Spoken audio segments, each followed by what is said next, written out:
नमस्कार साथियों, मैं एच एस शेखावत आप सभी का स्वागत करता हूं Shri Karni classes YouTube channel में। हम राजस्थान पुलिस पटवार और रिट के लिए राजस्थान का भूगोल पढ़ रहे थे। राजस्थान के भूगोल में हम लोगों ने सामान्य परिचय पढ़ लिया था। सामान्य परिचय पढ़ने के बाद हम लोग राजस्थान के भौतिक भूभागों का अध्ययन कर चुके थे। आज शुरू करते हैं जियोग्राफी से related most important topic, Rajasthan का अपवाह तंत्र। देखिए, अपवाह तंत्र में हमें पढ़ना क्या है, मोटी मोटी बात करूं तो हमें पढ़नी है नदियां, हमें पढ़नी है झीलें, हमें पढ़ने हैं बांध। ये तीन वो बिंदु हैं जो हमें इस टॉपिक में पढ़ने हैं। ये ऐसा टॉपिक है जहां से सवाल डेफिनेट है, बनता ही बनता है। और जिस एग्ज़ाम में राजस्थान पुलिस के क्वेश्चन का वेटेज 40 से 50 रहता है, वहाँ झील, नदी और बांधों के संदर्भ में 2 से 3 सवाल डेफिनेट हैं, बनेंगे। ये वो टॉपिक है जिसको आप कितना ही पढ़ लीजिए, आपको लगेगा कि यार मुझे तो कुछ समझ में ही नहीं आया। क्यों? क्योंकि हमें ये नहीं पता कि हमें ये टॉपिक पढ़ना किस तरीके से है, हमें इस टॉपिक को कौन कौन से बिंदुओं में बांटकर पढ़ना है, हमें कौन कौन सी डिटेल है, क्या इन्फॉर्मेशन है जिसकी जानकारी हमें रखनी है। देखिए, जियोग्राफी है, नदियां हैं, इतना इजी टॉपिक नहीं है। राजस्थान पुलिस में यदि एक सवाल आएगा, पटवार में एक आएगा या रिट में एक सवाल आएगा तो वो सिंपल सवाल आएगा।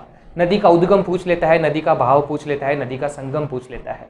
मगर जब इस टॉपिक को हाईलाइट किया जाता है, ये खासियत है कि किसी ना किसी टॉपिक को हाईलाइट किया जाएगा और उस टॉपिक से कम 4 से 5 सवाल पूछे जाएंगे।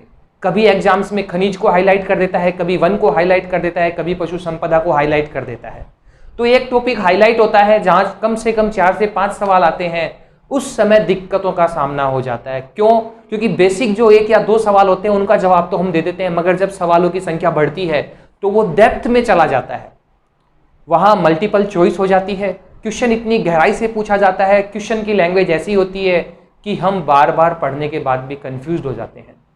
इसका रीजन है कि हम नदियों को समझते नहीं हैं, हम तो रटते हैं।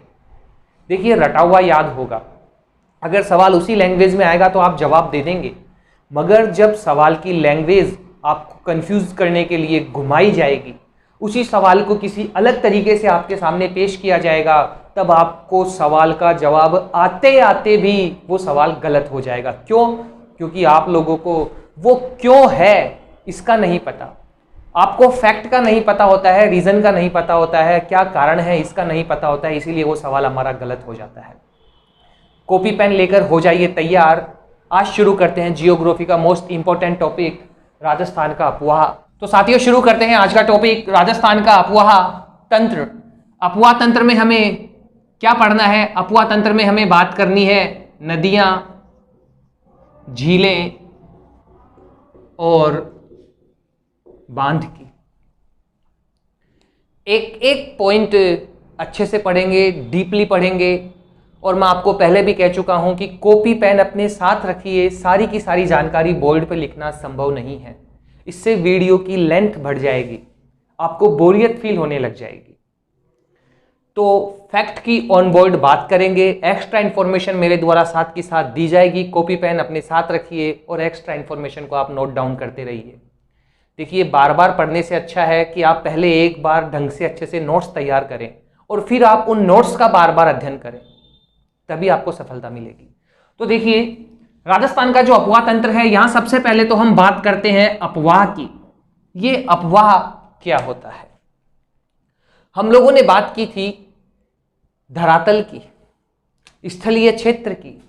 तो जो धरातल है, धरातल पर जल का प्रवाह, धरातल पर जल का प्रवाह, जब धरातल पर जल का प्रवाह एक दिशा में होता है, एक निश्चित दिशा में होता है, तब उसे क्या नाम देंगे? अपवाह नाम देंगे। धरातल पर जल का प्रवाह निश्चित दिशा में, एक निश्चित दिशा में धरातल पर जल का प्रवाह अपवाह कहलाता है। यहीं से अगला बिंदु बनता है अपवाह क्षेत्र। अभी ये अपवाह क्षेत्र क्या है? तो देखिए, अपवाह क्षेत्र मुख्य नदी प्लस सहायक नदियों द्वारा धरातल पर आबद्ध क्षेत्र। एक मुख्य नदी है और उस मुख्य नदी की कुछ सहायक नदियां हैं। तो ये मुख्य नदी और सहायक नदी जिस स्थान विशेष को घेरती है, धरातल पर जितने क्षेत्र को कवर करती है, उसे कहा जाता है अपवाह क्षेत्र। यहीं से बनता है अपवाह तंत्र। अपवाह तंत्र। और अपवाह तंत्र में हमें किसकी बात करनी है? अपवाह तंत्र में हमें बात करनी है नदियों की। किसकी बात करनी है? हमें नदियों की बात करनी।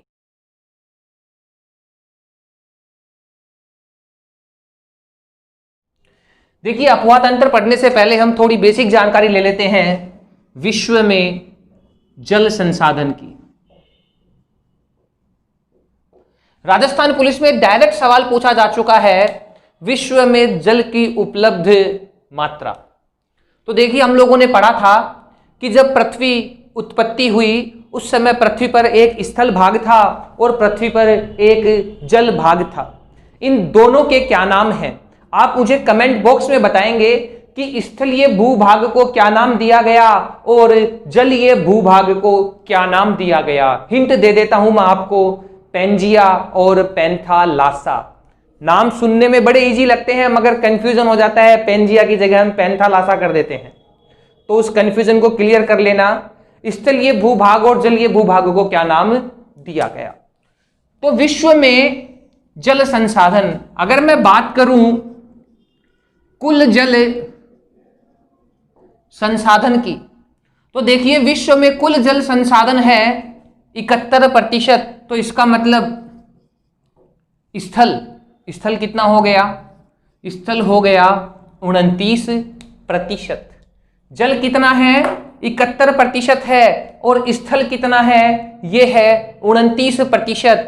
मेरे वो भाई बहन जो रिट की तैयारी कर रहे हैं, ग्राम सेवक की तैयारी कर रहे हैं या टीचर आरएएस की तैयारी कर रहे हैं, उनके लिए एक स्पेशल है। अच्छे से इस फैक्ट को याद कर लीजिएगा क्योंकि आपके सवाल बन सकता है। राजस्थान पुलिस पटवार में ऐसी बात कम ही पूछी जाती है।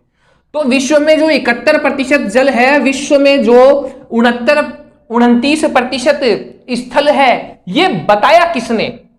किसने बताया कि 71% जल संसाधन है और 29% स्थल है? तो ये हमें बताया था क्रमेल ने। किसने बताया था? हमें क्रमेल ने बताया था। देखिए, इसकी भी थोड़ी डीपली चर्चा करें क्योंकि राजस्थान पुलिस में आया हुआ सवाल है, उसमें डायरेक्ट दिया गया था 71%, मगर ये वास्तव में कितना है? ये रियल में है 70.8%। ये रियल में कितना है? ये है 29.2%। देखिए, एग्जाम के लेवल के अकॉर्डिंग या तो डीपली पूछा जाता है या लगभग में पूछा जाता है। तो 70.8 का लगभग कितना होगा? 71% ही होगा। 29.2 का कितना होगा? 29% ही होगा। चलिए आगे बढ़ते हैं। तो ये जो कुल जल संसाधन है 71%। अब मैं बात करता हूं केवल जल संसाधन की। तो पृथ्वी पर जो जल संसाधन है 100%, उसमें से कितना तो खारा पानी है, कितना सागरीय महासागरीय जल है, कितना मीठा पानी है, कितना मानव उपयोगी जल है। देखिए, दोनों बातों को याद रखिएगा। मानव उपयोगी जल का ही मतलब क्या है? मीठा पानी, पीने योग्य जल। तो ये जो जल संसाधन है, इस जल संसाधन से खारा और मीठा। खारा हम बात कर सकते हैं सागरीय, मीठा पानी पीने योग्य हम कह सकते हैं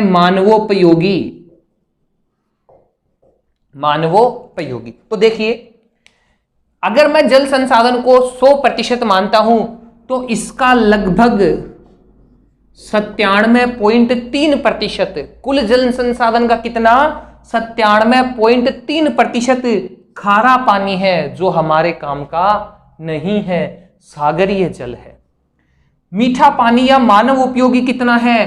तो ये है 2.7%। कितना है? 2.7%। ये बात की है हमने पूरे विश्व की। हमें बात करनी है राजस्थान की, तो विश्व से हम लोग बात करते हैं भारत की। तो देखिए भारत में कुल उपलब्ध जल संसाधन का, कुल उपलब्ध जल संसाधन का 1% मानव उपयोगी जल है। अब यदि मैं मानूं कि ये जो मानव उपयोगी जल है इसे मैं पूरा 100% मानता हूं, तो इसका 1% 2.7 में से एक नहीं, इसे अगर मैं 100% मानता हूं तो इसका 1% कहां है? भारत में है। राजस्थान में कुल जल संसाधन का कितना है?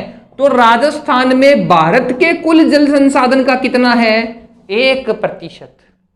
भारत में विश्व के कुल मानव उपयोगी जल का 1% है और राजस्थान में भारत के कुल मानव उपयोगी जल का कितना है? 1% है। तो ये जो खारा पानी है, सागरीय जल या समुद्री जल, ये मीठा पानी है, मानव उपयोगी जल। तो ये मानव उपयोगी जो जल है ये हमें कहां कहां से प्राप्त होता है? तो ये मानव उपयोगी जल हमें प्राप्त होता है नदियों से, ये मानव उपयोगी जल हमें प्राप्त होता है झीलों से, मानव उपयोगी जल प्राप्त होता है हमें बांधों से।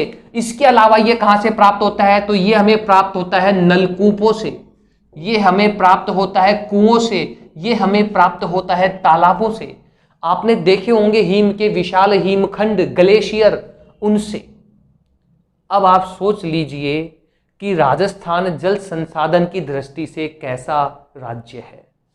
राजस्थान में जल की कमी है, राजस्थान में जल का संकट है। यही जल की कमी या जल का संकट राजस्थान में अकाल लेकर आता है।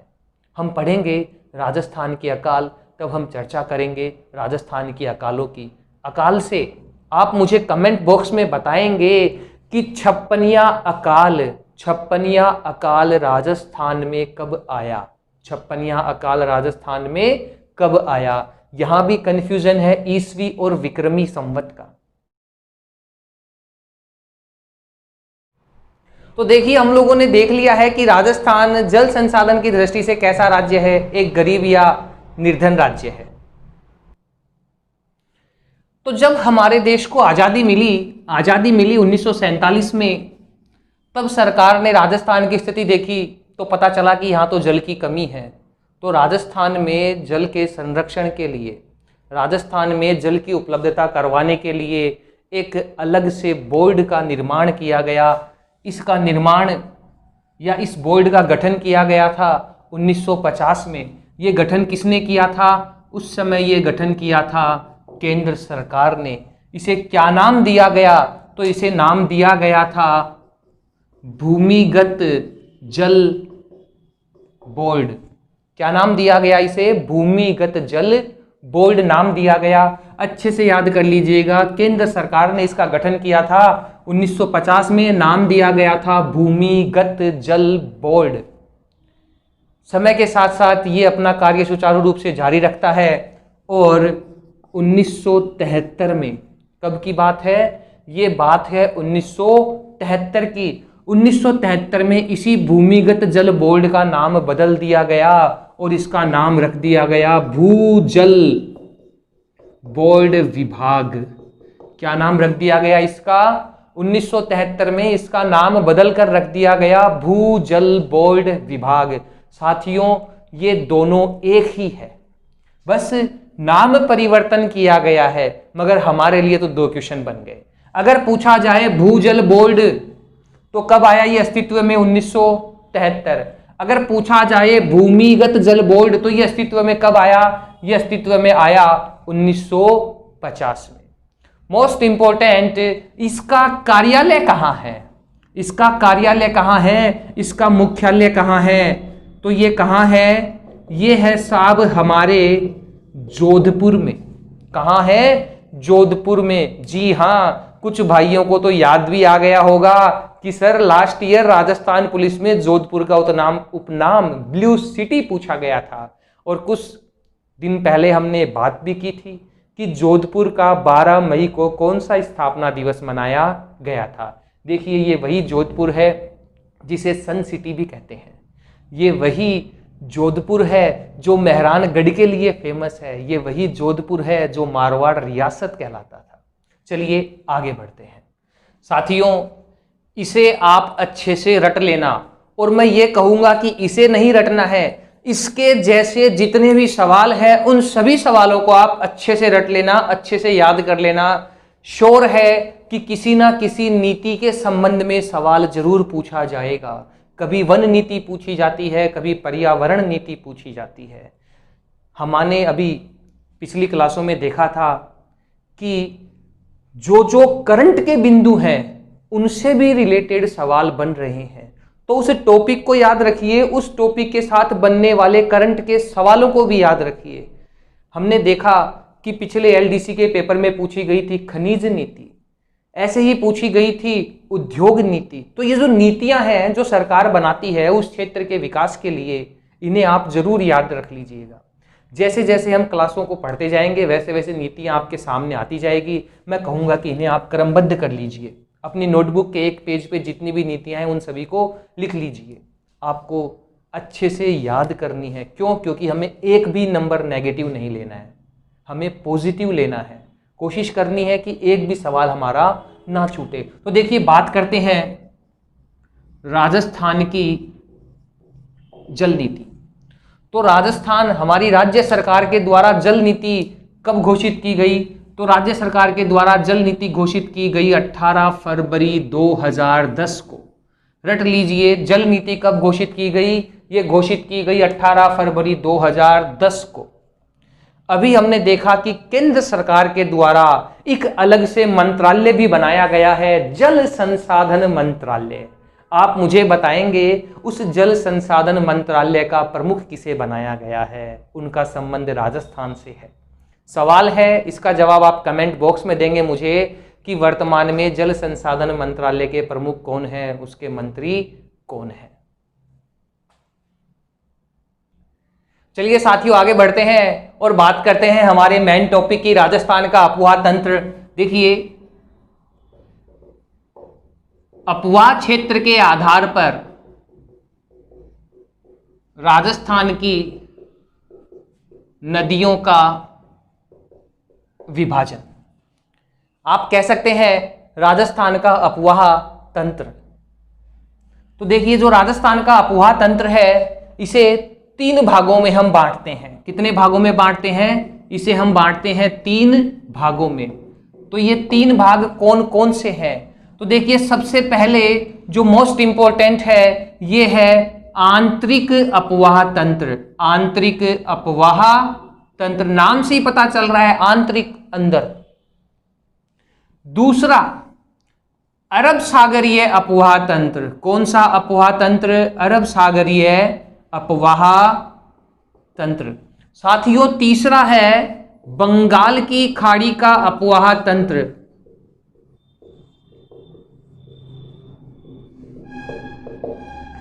चलिए पहले उन सवालों की बात करते हैं जो डायरेक्ट यहीं से बनते हैं। पूछा जाता है राजस्थान का सबसे बड़ा अफवाह तंत्र कौन सा है? किस अफवाह तंत्र ने राजस्थान के सर्वाधिक क्षेत्र को घेरे रखा है? तो राजस्थान में सबसे बड़ा जो अफवाह तंत्र है वो है आंतरिक अफवाह तंत्र। राजस्थान के कुल अफवाह तंत्र का लगभग 60%। राजस्थान के कुल अफवाह तंत्र का लगभग 60%। इसके बाद नंबर 2 कौन सा है? तो इसके बाद नंबर 2 पे आता है बंगाल की खाड़ी का अफवाह तंत्र। यह है राजस्थान के कुल अफवाह तंत्र का लगभग 23%। साथियों, 23% से आपको एक सवाल का जवाब याद आया होगा। जब हम लोग राजस्थान के भौतिक भूभाग पढ़ रहे थे तब हमने पढ़ा था पूर्व के मैदान। पूर्व के मैदान का क्षेत्रफल कितना था? राजस्थान के कुल क्षेत्रफल का 23%। कितना था साथियों? राजस्थान के कुल क्षेत्रफल का 23%। अरब सागरीय अफवाह तंत्र, यह है तीसरा अफवाह तंत्र। अरब सागरीय अफवाह तंत्र का क्षेत्रफल कितना है? 17%। देखिए, यहीं से वन विभाग में सवाल पूछा गया था, निम्नलिखित में से कौन सी नदी अपना जल पश्चिम की ओर प्रवाहित करती है? तो पश्चिम की तरफ का जो क्षेत्र है उसे क्या नाम दिया गया? अरब सागरीय अफवाह तंत्र। तो मैं कह सकता हूं पूर्व की ओर है बंगाल की खाड़ी का अफवाह तंत्र, और राजस्थान के अंदर वो है आंतरिक अफवाह तंत्र। तो तो साथियों, अभी हमने देखा कि राजस्थान की जो नदियां हैं उन्हें 3 अपवाह क्षेत्रों में बांटा गया है।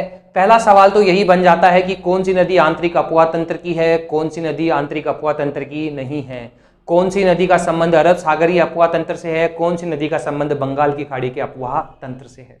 राजस्थान पुलिस की मैं अगर बात करूं, रिट की बात करूं, तो यहां से ये बेसिक सा सवाल बन सकता है। नदियों के युग्म दे दिए जाते हैं, सुमेलित असुमेलित का सवाल भी पूछ लिया जाता है। चलिए थोड़ा सा आगे चलते हैं। मोस्ट है, इसे अच्छे से फोकस करके याद रखिएगा।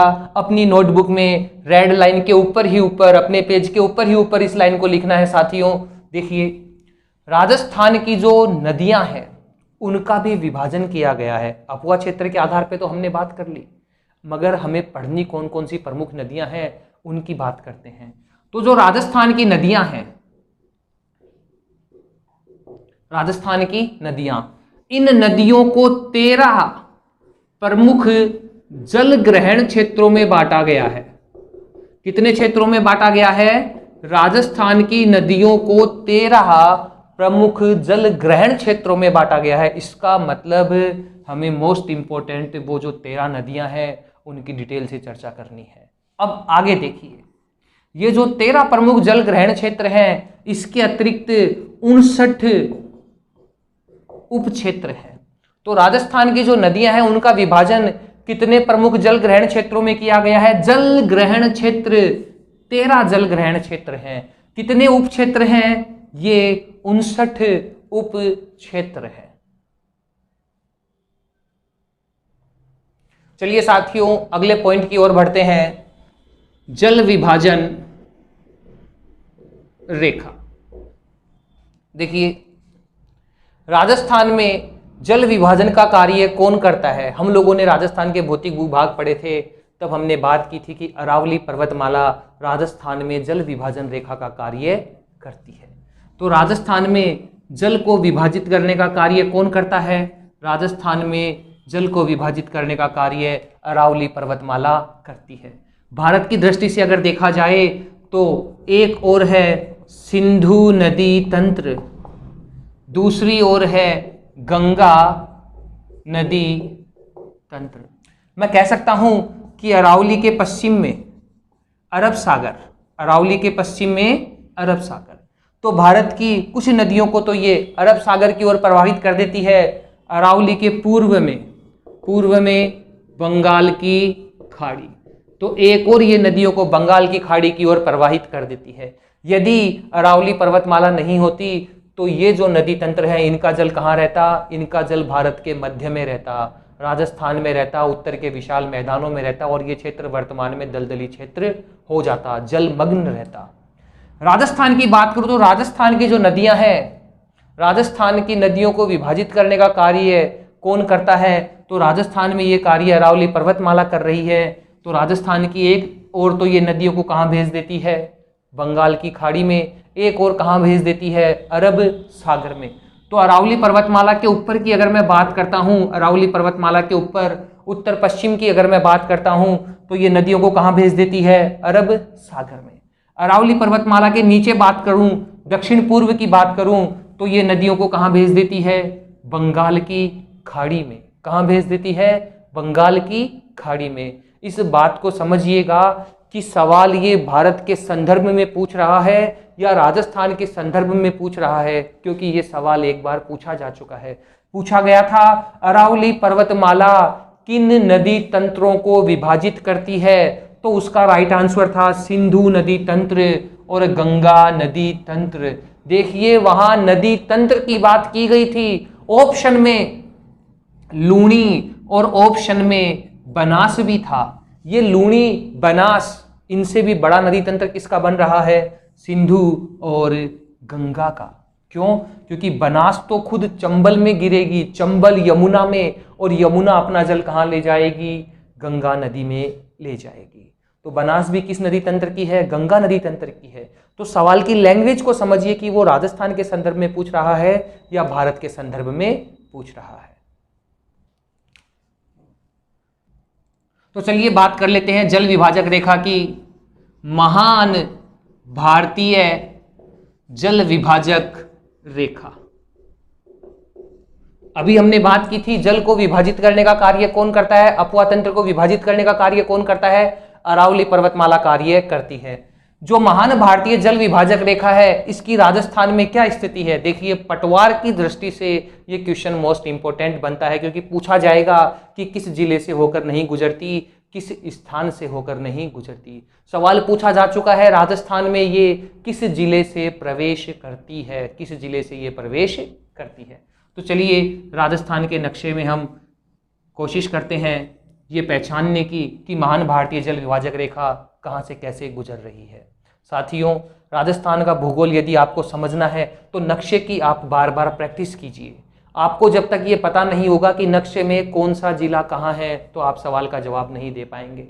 और पटवार की एग्जाम में तो राजस्थान का नक्शा देके सवाल पूछा गया है, एलडीसी में भी राजस्थान का नक्शा देके आपको सवाल पूछा गया है। तो जियोग्राफी पढ़नी है तो नक्शे की तो आपको प्रैक्टिस करनी ही होगी। चलिए साथियों, आपके लिए फिर एक नया सवाल है। आपको बताना है कि विश्व का मानचित्र सबसे पहले किसके द्वारा तैयार किया गया। विश्व का मानचित्र सबसे पहले किसके द्वारा तैयार किया गया। साथियों, हर वीडियो में आपको 4 से 5 सिलेक्टेड क्वेश्चंस मिलते हैं, इनका जवाब आप दीजिए। आपके कमेंट नहीं आते हैं, व्यूज तो बहुत ज्यादा रहते हैं, कमेंट बॉक्स में आप कमेंट ही नहीं करते हैं, आपको सवाल का जवाब नहीं आता, या आपको डर लगता है कि सवाल गलत। ऐसा कुछ भी नहीं है साथियों, आप जवाब दीजिए। आप जब तक सवाल का जवाब नहीं देंगे हमें कैसे पता चलेगा कि आपको क्या समझ में आया, कितना समझ में आया। कोई कमी है तो हम उसमें सुधार करें, आपकी कोई कमी है तो आप हमें बताइए, हम उसको दूर करने की कोशिश करेंगे। कोई भी संशय हो, कोई भी शंका हो, आप कमेंट बॉक्स में लिखिए। हाँ, ये याद रखिएगा, अपने सब्जेक्ट से संबंधित। कहीं आप सिनेमा में चले जाएं, कहीं आप विदेश जगत में चले जाएं, क्योंकि आपकी सोच को सलाम है, कहीं भी चली जाती है। तो अपने टॉपिक से रिलेटेड, वो विषय वस्तु जो हम पढ़ रहे हैं उससे रिलेटेड, या जो हम भविष्य में पढ़ेंगे उससे रिलेटेड आप कोई भी सवाल पूछ सकते हैं, उसका जवाब आपको दिया जाएगा। तो देखिए, महान भारतीय जल विभाजक रेखा ये राजस्थान में कहाँ से गुजर रही है। तो हमने देखा कि राजस्थान के मध्य में है अरावली पर्वतमाला। ये जो महान भारतीय जल विभाजक रेखा है ये राजस्थान में प्रवेश कहाँ से करती है। तो ये राजस्थान में प्रवेश करती है अलवर से। कहाँ से प्रवेश करती है? ये राजस्थान में अलवर से प्रवेश करती है। और अलवर के बाद में ये महान भारतीय जल विभाजक रेखा पहुंचती है जयपुर। जयपुर के बाद ये पहुंचती है अजमेर। अजमेर के बाद ये पहुंचती है राजसमंद। राजसमंद के बाद ये पहुंचती है उदयपुर। उदयपुर के बाद ये पहुंचती है प्रतापगढ़। और प्रतापगढ़ के बाद ये कहाँ पहुंच गई? ये पहुंच गई एमपी में। तो मैं कह सकता हूं कि अलवर की सीमा किससे लगती है? अलवर की सीमा लगती है हरियाणा से। तो महान भारतीय जल विभाजक रेखा हरियाणा राज्य से होते हुए राजस्थान में प्रवेश करती है। राजस्थान के पश्चात ये कहाँ चली जाती है? गुजरात की ओर नहीं जाती, ये एमपी की ओर चली जाती है। तो देखिए, महान भारतीय जल विभाजक रेखा राजस्थान के कितने जिलों में? 1 2 3 4 5 6, अच्छे से समझ लीजिएगा, इन 6 जिलों से होते हुए गुजरती है। अब यहाँ कुछ स्थान विशेष भी है।